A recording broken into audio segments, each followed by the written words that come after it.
सुप्रभात, नमस्कार, स्वागत है आप सभी का। आप देख रहे हैं सुबह 9 बजे। मैं हूं प्रीति सिंह। शुरुआत मुख्य समाचारों के साथ।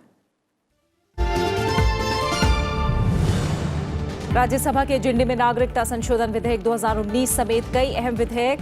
धन्यवाद प्रस्ताव पर चर्चा जारी रहने की उम्मीद। अंतरिम बजट पर चर्चा भी कार्यसूची में शामिल।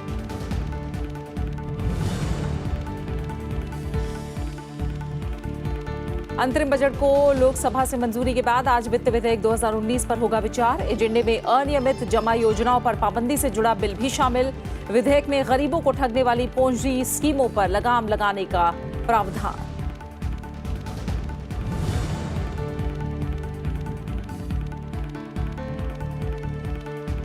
रक्षा मामलों पर सीएजी रिपोर्ट आज संसद में पेश कर सकती है सरकार। रिपोर्ट में राफेल सौदे समेत रक्षा खरीद का होगा ब्यौरा। केंद्रीय मंत्री अरुण जेटली सीएजी पर हितों के टकराव संबंधी कांग्रेस के आरोपों को बता चुके हैं झूठ पर आधारित।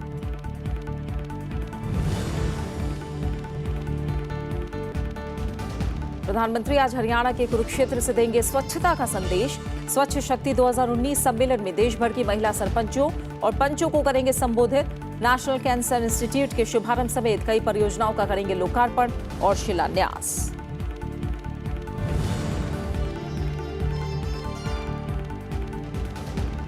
संसद के सेंट्रल हॉल में आज होगा पूर्व प्रधानमंत्री भारत रत्न अटल बिहारी वाजपेयी के आदम कद चित्र का अनावरण। राष्ट्रपति रामनाथ कोविंद करेंगे अनावरण।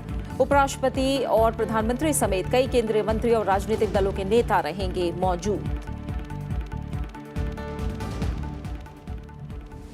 संसद के बजट सत्र में अब महज 2 बैठकें बाकी हैं। ऐसे में वित्तीय कामकाज के साथ ही सरकार का जोर अहम विधेयकों को पारित कराने पर है। दोनों सदनों की कार्यसूची में आज कई अहम विधेयक शामिल हैं। राज्यसभा की बात करें तो सदन में 2 विधेयक पेश किए जाने हैं। इनमें अंतर्राष्ट्रीय वित्तीय सेवाएं केंद्र प्राधिकरण विधेयक 2019 और चलचित्र संशोधन विधेयक 2019 शामिल है। इसके अलावा कई महत्वपूर्ण विधेयक विचार और पारित किए जाने के लिए उच्च सदन की कार्यसूची में शामिल हैं।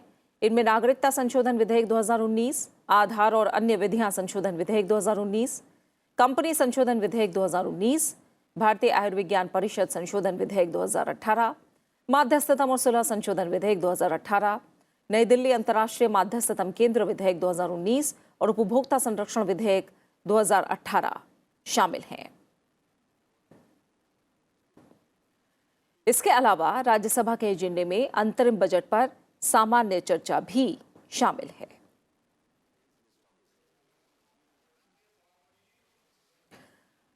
वहीं राष्ट्रपति के अभिभाषण से जुड़े धन्यवाद प्रस्ताव पर आज ऊपरी सदन में आगे की चर्चा होने की उम्मीद है। बीजेपी सांसद भूपेंद्र यादव ने 6 फरवरी को सदन में धन्यवाद प्रस्ताव पेश किया था और चर्चा की शुरुआत की थी। हालांकि गतिरोध की वजह से चर्चा आगे नहीं बढ़ पाई।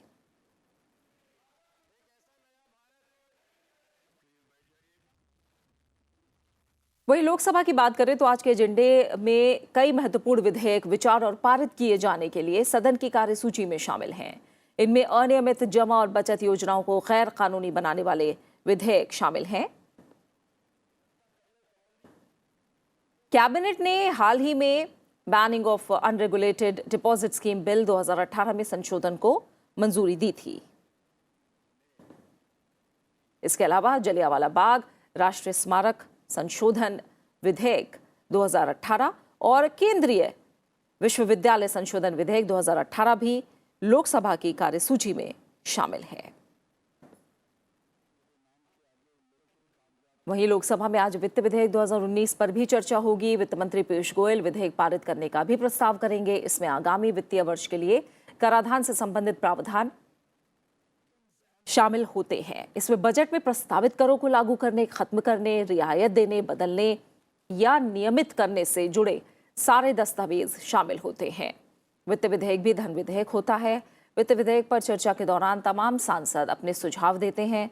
साथ ही विपक्षी सांसदों को सरकार की आर्थिक नीतियों की आलोचना करने का भी मौका मिलता है।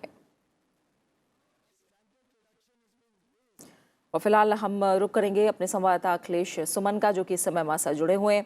अखिलेश, राज्यसभा के एजेंडे में नागरिकता संशोधन विधेयक समेत कई अहम विधेयक है। धन्यवाद प्रस्ताव पर चर्चा जारी रहने की उम्मीद है, लेकिन लगातार गतिरोध अब बाकी 2 दिनों पर भी संशय पैदा कर रहा है। किस तरह के आसार हैं अखिलेश?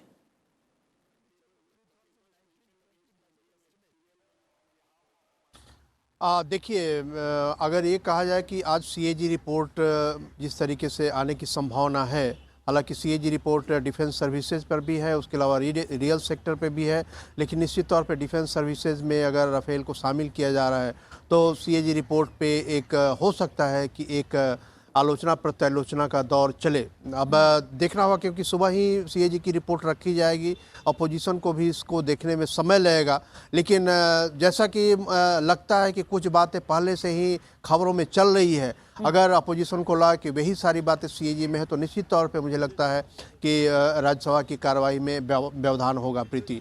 लेकिन अगर ऐसा नहीं होता है, अगर विपक्ष की जो आशंकाएं हैं वो अगर निर्मूल साबित होती हैं, तो एक और संभावना इस बात की है कि जो सिटीजनशिप अमेंडमेंट बिल है, सिटीजनशिप अमेंडमेंट बिल जिस तरह की आप जानते हैं कि पूरा नॉर्थ ईस्ट इस समय काफ़ी आंदोलित है इस बिल को लेकर।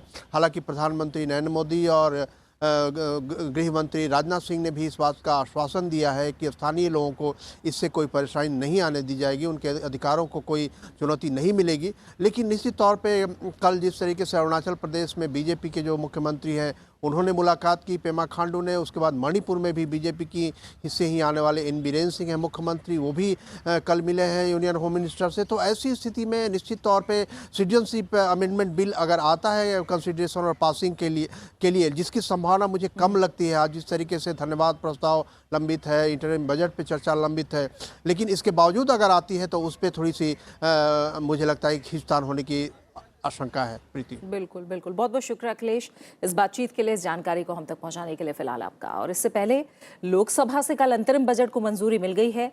अंतरिम बजट पर चर्चा का जवाब देते हुए वित्त मंत्री पीयूष गोयल ने कहा कि सरकार ने अंतरिम बजट में सभी वर्गों का ध्यान रखा है। पिछले 4.5 साल में सरकार ने समाज के हर तबके के लिए काम किया है।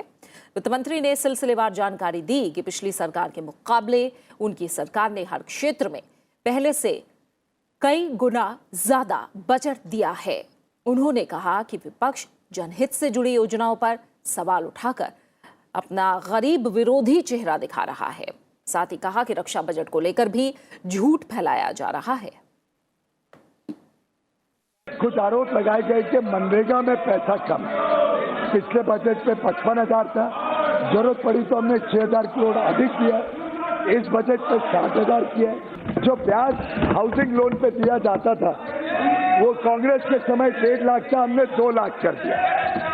स्टैंडर्ड डिडक्शन 0 था कांग्रेस के समय, हमने 50,000 का standard deduction salary middle class pensioners के लिए कर दिया। 25,000 से बढ़ा के 1,40,000 1,40,000। 2014-15 में 25,000, 19-20 में 1,40,000। ये होता है मैडम काम करने का ढंग, ये होता है किसानों के लिए समर्पित सरकार का काम करने का। और इससे पहले चर्चा में हिस्सा लेते हुए कई दलों ने बेरोजगारी, महंगाई, नोटबंदी समेत कई मुद्दों को लेकर सरकार की नीतियों पर सवाल उठाए। Listed several measures its government has taken to increase employment, nearly 7 lakhs. But if you take the statistics, now only 20 lakhs only they have did it. Sir, what the measures you have taken previous, the government has failed to solve the unemployment problem, madam. You are facing this. But if you see the allocations, defense allocation, now 2018-19, it is only 2.84%, as against 23.38% of the UPA 1 regime. Just imagine, going day by day down. Because farmers are not the organized themselves. They are disorganized.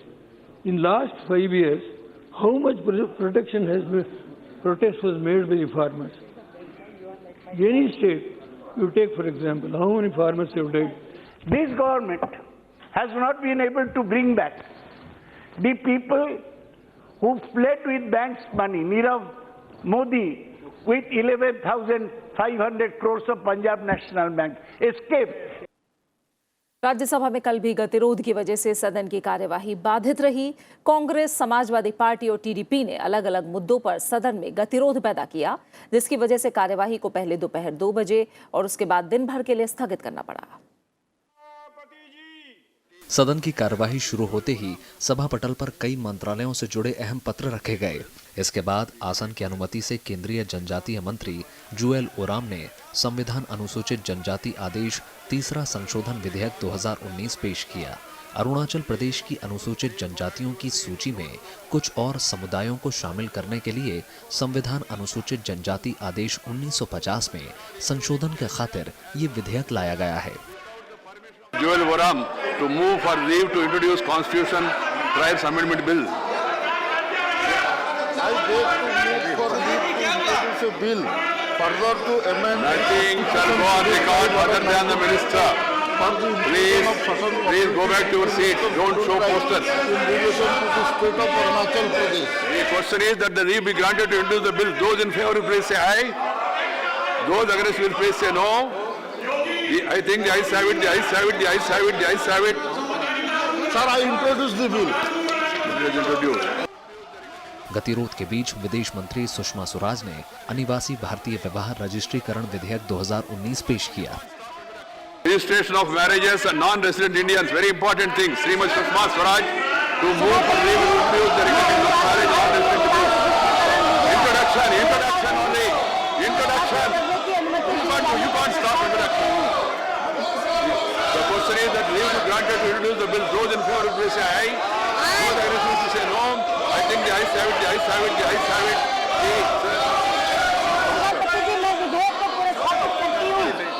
The bill is introduced.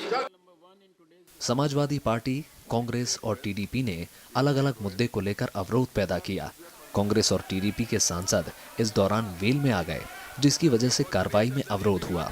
सभापति M Venkaiah Naidu ने सदस्यों से सदन चलाने की बार-बार appeal की। आखिरकार सभापति को सदन की कार्यवाही 2 बजे तक के लिए स्थगित करनी पड़ी। We are not discussing the bill. It is only for introduction. One has to understand this. Simple. See, I have received some notice under 267. I have not admitted them. They can be discussed in President's address. Really, it seems to be the misfortune of the people that they have a situation like this. I can't help it. I am adjourning the House to meet at 2 p.m. दोपहर 2 बजे कार्यवाही शुरू होने पर सदन में गतिरोध जारी रहा।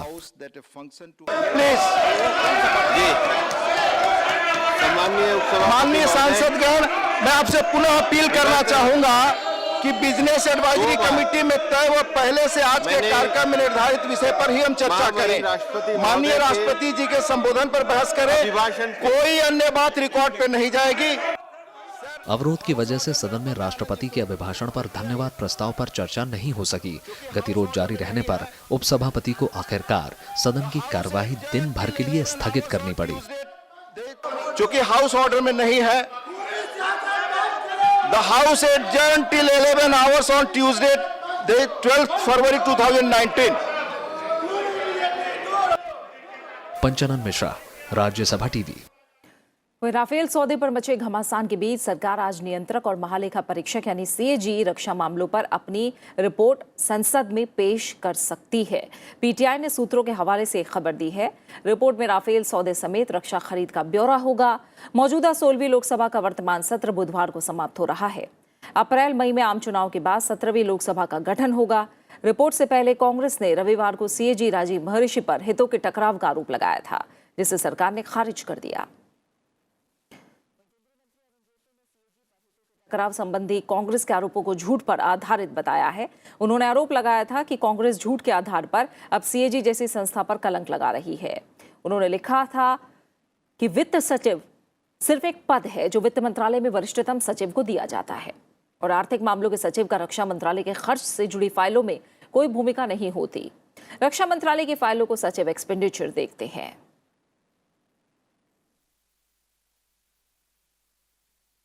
संसदीय आईटी समिति ने माइक्रो ब्लॉगिंग साइट ट्विटर के सीईओ को 25 फरवरी को समिति के समक्ष पेश होने के लिए कहा है।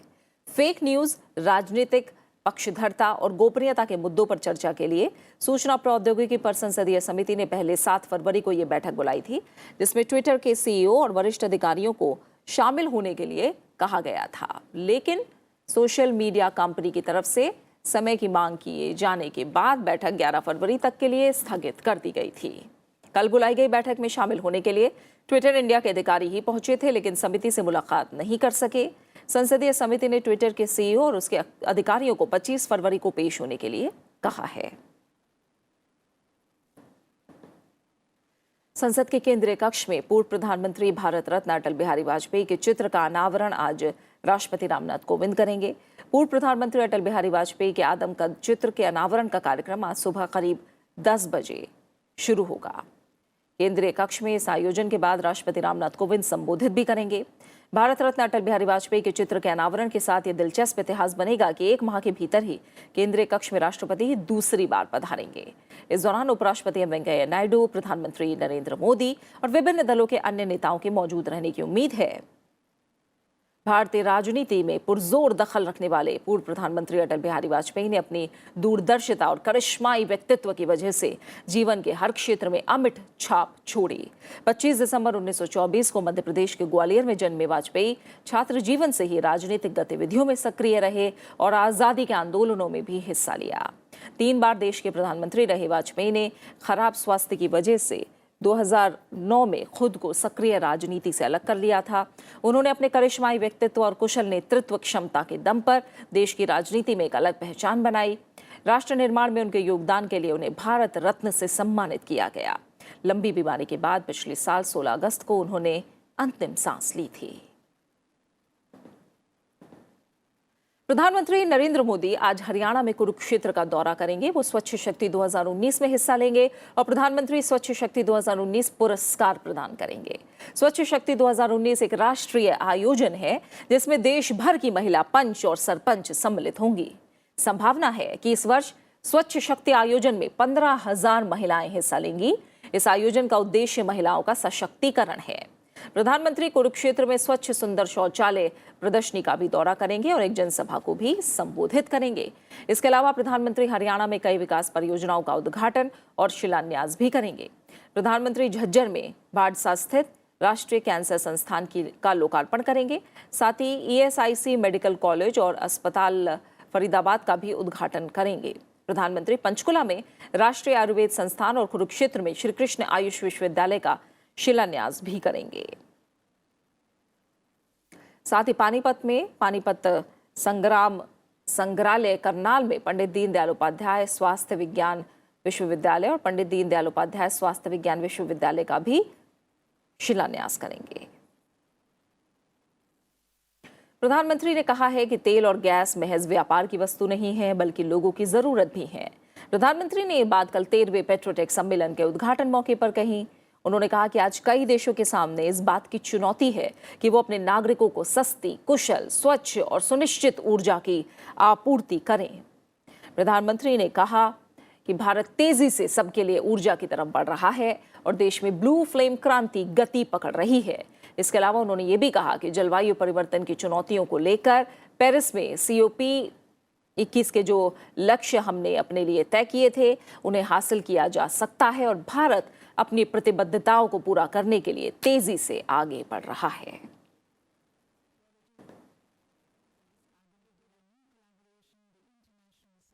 More than 1 billion people across the globe still do not have access to electricity. Many more do not have access to clean cooking fuel. India has taken a lead in addressing these issues of energy access. In our success, I see hope for the world that problems of energy availability can be suitably addressed. People must have universal access to clean, affordable, sustainable and equitable supply of energy. 166 साल से अधिक पुरानी भारतीय rail अपने बेहद खास भाप इंजनों की धरोहर के साथ कई कार्यक्रम आयोजित कर रही है। पूरे फरवरी माह को धरोहर माह के रूप में मनाया जा रहा है। इसके तहत 4 रेलवे जोन और पहाड़ी रेलों पर जहां विशेष भाप इंजन दौड़ रही हों, वहीं कई दूसरे आयोजन भी हो रहे हैं। समय के साथ भारतीय रेल ने तेजी से तकनीक को अपनाया है। साथ ही पुराने इंजनों, स्टेशनों, कोच, माल के डिब्बों और इमारतों को सहेजने का काम भी किया है। धरोहरों के संरक्षण के साथ रेलवे की कोशिश है कि आम लोग भी उसके अभियान से जुड़ें। इसके लिए फरवरी में रेलवे धरोहर माह मनाया जा रहा है। इसके तहत हेरिटेज वॉक, प्रदर्शनियां और बहुत से आयोजन फरवरी माह में हो रहे हैं। It's a very historic building and so many stories we can tell you about these buildings and various other places across the country. Some old towns like Ajmer. So several locations across the country we have heritage walks. So this brings the glory of steam, and these steam, as I told you, this was the power department. भारतीय rail के पास करीब 230 पुराने भाप इंजनों का बेड़ा है। इसमें से कई 100 साल पुराने हैं। इनमें से 35 इंजन अभी भी काम कर रहे हैं। इनको संरक्षित करने का काम रेवाड़ी हेरिटेज स्टीम सेंटर कर रहा है। इस माह अलग अलग इलाकों में इन भाप इंजनों का प्रदर्शन किया जाएगा। आने वाली पीढ़ियों को रेलवे के विकास, पुरानी तकनीक और विरासत की जानकारी देने के लिए राष्ट्रीय रेल संग्रहालय के साथ क्षेत्रीय संग्रहालय अहम भूमिका निभा रहे हैं। The rich railway heritage of the locomotives, steam locomotives, the coaches, wagons, the bridges, heritage buildings like the CSMT, which is one of the World Heritage Sites. We are celebrating this Heritage Month across the country. देश के सबसे पुराने संगठनों में शुमार भारतीय rail अपनी धरोहरों के संरक्षण में काफी आगे है। भारतीय रेलवे की 4 विरासत दार्जिलिंग हिमालयन रेलवे, नीलगिरी, कालका शिमला रेलवे और छत्रपति शिवाजी टर्मिनस मुंबई यूनेस्को की विश्व धरोहर सूची में शामिल है। माथेरन लाइट रेलवे और कांगड़ा घाटी रेल भी आने वाले सालों में इस सूची में जगह पा सकती है। अरविंद कुमार सिंह, राज्यसभा टीवी, दिल्ली।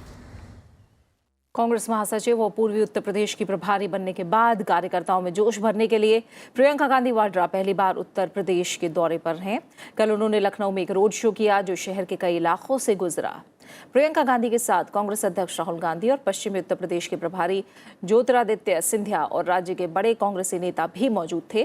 कार्यकर्ताओं को संबोधित करते हुए कांग्रेस अध्यक्ष राहुल गांधी ने कहा कि पार्टी हर राज्य में फ्रंट फुट पर खेलेगी। उन्होंने उत्तर प्रदेश में लोकसभा चुनाव में जीत का भरोसा दिलाया और नए प्रभारियों को विधानसभा चुनाव में भी कांग्रेस की सरकार बनाने के लिए काम करने पर जोर दिया। प्रियंका गांधी वाड्रा अपने उत्तर प्रदेश प्रवास के दौरान न सिर्फ चुनावी अभियान करेंगी, साथ ही नेताओं और कार्यकर्ताओं का मिजाज भी समझेंगी। बिना झिझके, बिना घबराए कांग्रेस पार्टी हर प्रदेश में फ्रंट फुट पे खेलेगी। ये विचारधारा की लड़ाई है। जरूर हमारे सामने लोकसभा का चुनाव है, मगर मैंने इनको कहा है लोकसभा चुनाव में बेहतर परफॉर्मेंस होना चाहिए, मगर असेंबली चुनाव में कांग्रेस पार्टी की उत्तर प्रदेश में सरकार बननी पड़ेगी। ये देखिए, ये आप दोनों की जिम्मेदारी है। लोकसभा चुनाव के लिए पूरी तरह कमर कस चुकी बीजेपी आज से देश भर में चुनाव अभियान शुरू कर रही है। बीजेपी चाहती है कि उसका नाम और निशान देश के घर घर तक पहुंचे। इसके लिए उसने खास रणनीति बनाई है। अमित शाह ने गुजरात से इसकी शुरुआत कर दी है। इस अभियान को नाम दिया गया है मेरा परिवार भाजपा परिवार। अमित शाह ने अहमदाबाद में अपने घर पर बीजेपी का झंडा फहराकर अभियान की शुरुआत की।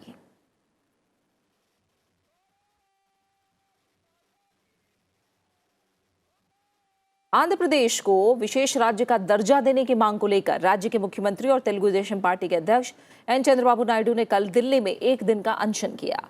उन्होंने कहा कि विशेष राज्य के दर्जे की मांग आंध्र प्रदेश के लोगों के स्वाभिमान का मामला है।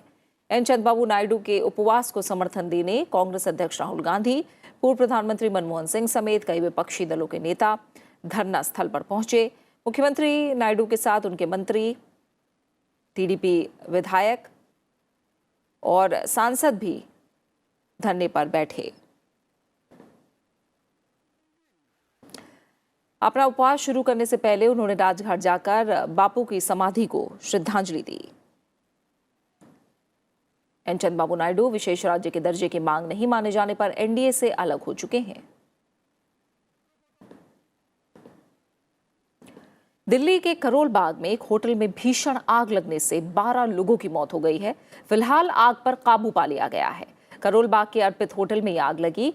मौके पर पहुंची पुलिस और दमकल विभाग के कर्मियों द्वारा 14 लोगों को बचाया जा सका है। घायल लोगों को अस्पताल पहुंचाने का काम जारी है।